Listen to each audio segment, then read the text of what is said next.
മീഖ 3-ാം 1 മുതലുള്ള വാക്യങ്ങൾ.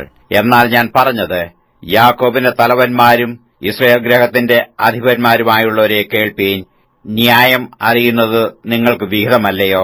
നിങ്ങൾ നന്മയെ ദ്വേഷിച്ചു തിന്മയെ ഇച്ഛിക്കുന്നു.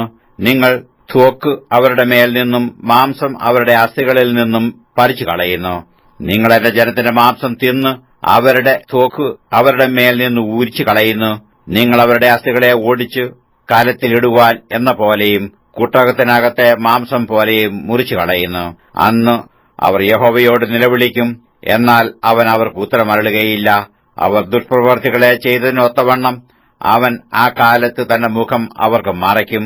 എന്റെ ജനത്തെ തെറ്റിച്ചു കളയുകയും പല്ലിന് കടിപ്പാൻ വല്ലത് ഉണ്ടെങ്കിൽ സമാധാനം പ്രസംഗിക്കുകയും അവരുടെ വായിൽ ഒന്നും ഇട്ടുകൊടുക്കാത്തവന്റെ നേരെ വിശുദ്ധയുദ്ധം ഘോഷിക്കുകയും ചെയ്യുന്ന പ്രവാചകന്മാരെക്കുറിച്ച് യഹോവ ഇപ്രകാരം അരുളിച്ചെയ്യുന്നു. അതുകൊണ്ട് നിങ്ങൾക്ക് ദർശനമില്ലാത്ത രാത്രിയും ലക്ഷണം പറവാൻ കഴിയാത്ത ഇരുട്ടുമുണ്ടാകും. പ്രവാചകന്മാർക്ക് സൂര്യൻ അസ്തമിക്കുകയും പകൽ ഇരുണ്ടുപോകുകയും ചെയ്യും. അപ്പോൾ ദർശകന്മാർ ലജ്ജിക്കും, ലക്ഷണം പറയുന്നവർ നാണിക്കും. ദൈവത്തിന്റെ ഉത്തരമില്ലായികൊണ്ട് അവർ ഒക്കെയും വായ്പൊത്തും. എങ്കിലും ഞാൻ യാക്കോബിനോട് അവന്റെ അതിക്രമവും ഇസ്രയേലിനോട് അവന്റെ പാപവും പ്രസ്താവിക്കേണ്ടതിന് യഹോവയുടെ ആത്മാവിനാൽ ശക്തിയും ന്യായവും വീര്യവും കൊണ്ട് നിറഞ്ഞിരിക്കുന്നു.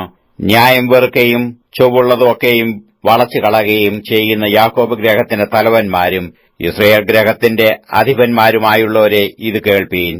അവർ സീയോനെ രക്തപാതകം കൊണ്ടും യെരൂശലേമിനെ ദ്രോഹം കൊണ്ടും പണിയുന്നു.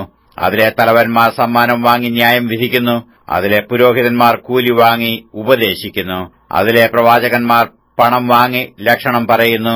എന്നിട്ടും അവർ യഹോവയെ ചാരി, യഹോവ നമ്മുടെ ഇടയിൽ ഇല്ലയോ, അനർത്ഥം നമുക്ക് വരികയില്ല എന്ന് പറയുന്നു.